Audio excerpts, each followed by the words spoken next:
Itu yang ditekan untuk semua kan. Nampak? Jadi kita tu masuk.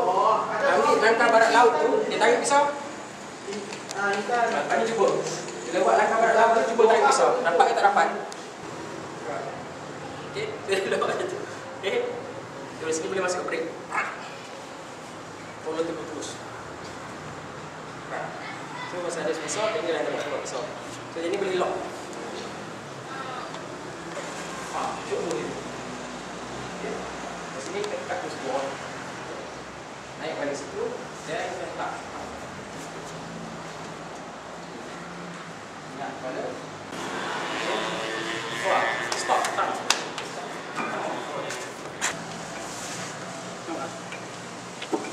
Okey, guna siku. Faham? Angkat saja dan okey. Tengok pada dia. Kalau kata dia duduk macam tu, bagi dah tahu dah kan. Okey, yang kita nak buat is kita bagi yang ni, kalau kita tahan kaki. Okey, kita tahan tak apa.